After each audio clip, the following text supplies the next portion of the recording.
Friends, ఈరోజు మనం భారతదేశ చరిత్రలో నిలిచిపోయే ఒక అద్భుతమైన ఘట్టం గురించి మాట్లాడుకోబోతున్నాం. ప్రపంచ దేశాలు అగ్రరాజ్యాలు అని పిలువబడే అమెరికా, చైనా, రష్యా సైతం ఆశ్చర్యపోయేలా భారతీయ శాస్త్రవేత్తలు ఒక అసాధారణ విజయాన్ని అందుకున్నారు. మనం సాధారణంగా పెట్రోల్, డీజిల్ ధరలు పెరుగుతున్నాయని ఆందోళన చెందుతుంటాం.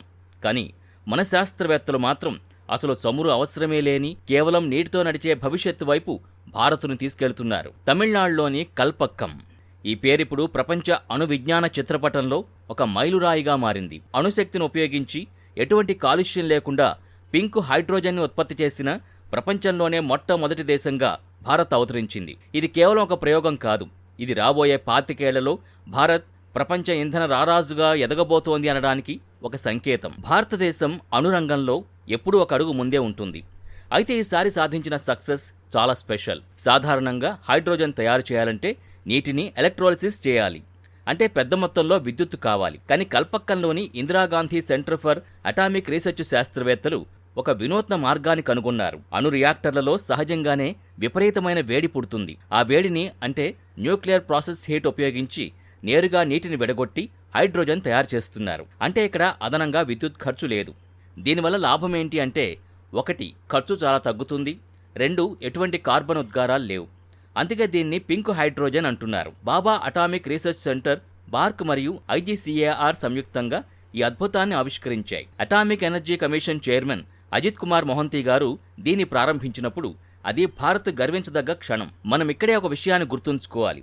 1950వ దశకంలో, అంటే భారతదేశం అప్పుడప్పుడే స్వతంత్రం పొందిన రోజుల్లో డాక్టర్ హోమీ జే బాబా ఒక కల కన్నారు. భారతదేశం తన అణు అవసరాల కోసం ఏ దేశం ముందు చేయి చాపకూడదని ఆయన 3 స్టేజ్ న్యూక్లియర్ ప్రోగ్రామ్ని డిజైన్ చేశారు. మొదటి దశ యురేనియం ఉపయోగించే హెవీ వాటర్ రియాక్టర్లు, రెండో దశ ప్లూటోనియం ఉపయోగించే ఫాస్ట్ బ్రీడర్ రియాక్టర్లు, మూడో దశ మన దేశంలో పుష్కలంగా ఉన్న థోరియంను ఉపయోగించి విద్యుత్తు తయారు చేయడం. ఇప్పుడు మనం రెండో దశలో ఉన్నాం. కల్పక్కంలోని prototype fast breeder reactor PFBR ఇటీవలే క్రిటికాలిటీ సాధించింది. అంటే అది విజయవంతంగా పనిచేయడం మొదలుపెట్టింది. రష్యా తర్వాత ఈ టెక్నాలజీని వాణిజ్యపరంగా వాడుతున్న ఏకైక దేశం భారత్ మాత్రమే. అమెరికా, ఫ్రాన్స్ వంటి దేశాలు కూడా ఈ టెక్నాలజీలో విఫలమై చేతులెత్తేగా మన శాస్త్రవేత్తలు విజయం సాధించారు. భారతదేశం ఏటా లక్షల కోట్ల రూపాయల్ని ముడి చమురు దిగుమతుల కోసం ఖర్చు చేస్తోంది. రష్యా ఉక్రెయిన్ యుద్ధం లేదా మధ్యప్రాచ్యంలో ఉద్రిక్తతలు పెరిగినప్పుడల్లా మన ఆర్థిక వ్యవస్థ దెబ్బతింటోంది. అందుకే మోదీ ప్రభుత్వం ఆత్మనిర్భర్ భారత్లో భాగంగా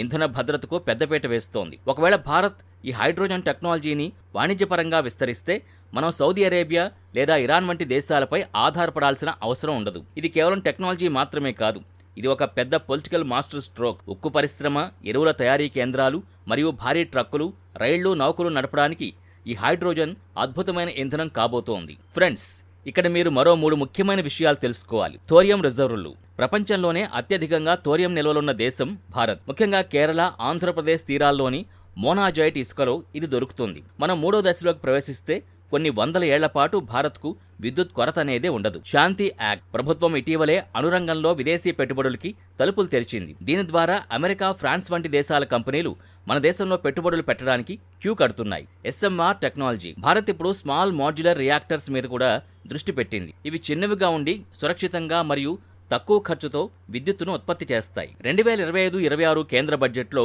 భారత ప్రభుత్వం ఒక సంచలన నిర్ణయం తీసుకుంది. 2032 నాటికి మన అణు విద్యుత్ సామర్థ్యాన్ని 22.5 గిగావాట్లకు మరియు 2047 నాటికి, అంటే వికసిత్ భారత్ లక్ష్యానికి చేరేసరికి 100 గిగావాట్లకు పెంచాలని లక్ష్యంగా పెట్టుకుంది.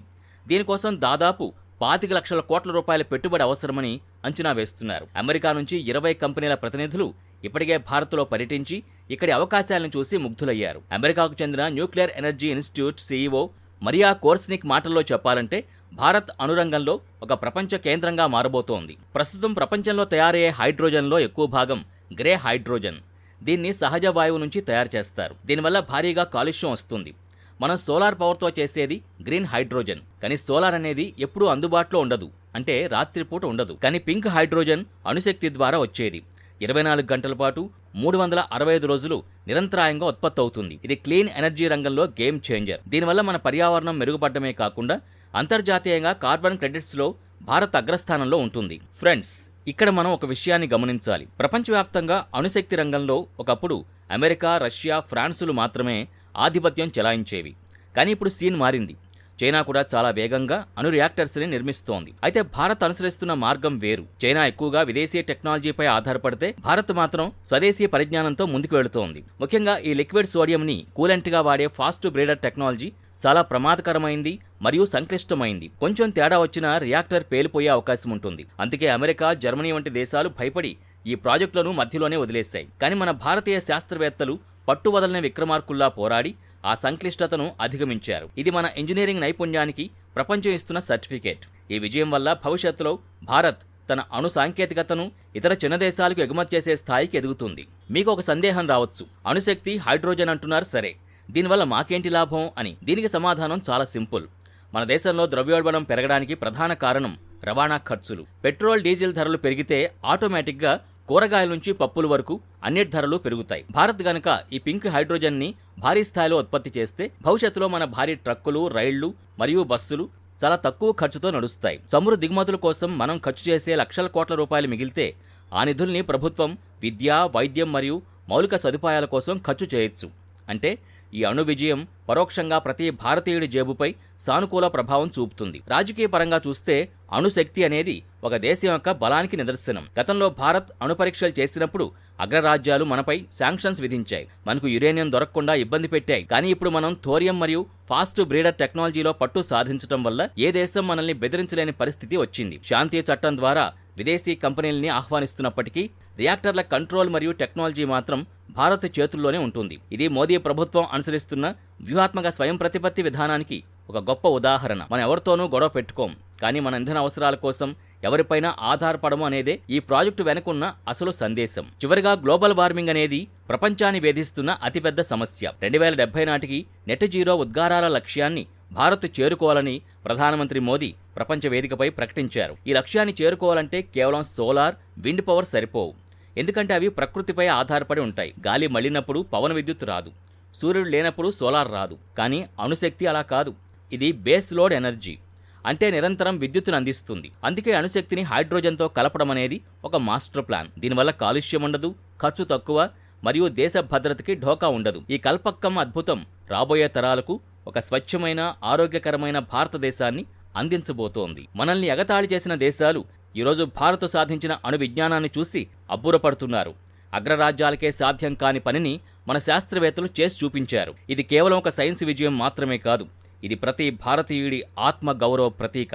మరో ముఖ్యమైన విషయం ఏంటంటే ఈ CuCl థర్మోకెమికల్ సైకిల్ సాంకేతికత భద్రత పరంగా కూడా ఎంతో మెరుగైంది. గతంలో వాడిన పద్ధతుల కంటే తక్కువ ఉష్ణోగ్రత 500 డిగ్రీల సెంటీగ్రేడ్ వద్ద పనిచేయడం వల్ల రియాక్టర్లపై ఒత్తిడి తగ్గి ప్రమాదాల ముప్పు దాదాపు శూన్యమవుతుంది. ఇది భారతదేశం సస్టైనబుల్ డెవలప్మెంట్కి ఎంతగా కట్టుబడి ఉందో ప్రపంచానికి గట్టిగా చాటి చెబుతోంది. మన శాస్త్రవేత్తల మేధస్సు నేడు గ్లోబల్ ఎనర్జీ మ్యాప్ని తిరగరాస్తోంది. ఇది నిజంగా ప్రతి భారతీయుడు గర్వించదగ్గ విషయం. ఫ్రెండ్స్, కల్పక్కల్లో జరిగిన ఈ ప్రయోగం ఒక చిన్న ఆరంభం మాత్రమే. గంటకు 150 లీటర్స్ నుంచి 3000 లీటర్లకు, అక్కడి నుంచి లక్షల లీటర్ల ఉత్పత్తికి మనం చేరుకోబోతున్నాం. ప్రపంచం ముడి చమురు కోసం యుద్ధాలు చేస్తుంటే భారత్ మాత్రం జ్ఞానాన్ని నమ్ముకుని అణుశక్తితో అద్భుతాలు చేస్తోంది. ఈ విజయం సాధించిన భారతీయ శాస్త్రవేత్తలకు మనం సెల్యూట్ చేయాల్సిందే. మరి అణుశక్తి ద్వారా భారత్ చమురు దేశాల గుత్తాధిపత్యాన్ని బద్దలు కొడుతుందని మీరు భావిస్తున్నారా? భారతదేశం 2047 నాటికి సూపర్ పవర్ అవుతుందా? మీ అభిప్రాయాల్ని కింద కామెంట్ సెక్షన్లో తెలియచేయండి. ఇలాంటి మరిన్ని వీడియోల కోసం మన ఛానల్ని సబ్స్క్రైబ్ చేసుకోండి. ఈ వీడియో నచ్చితే లైక్ చేయండి, షేర్ చేయండి. జై హింద్.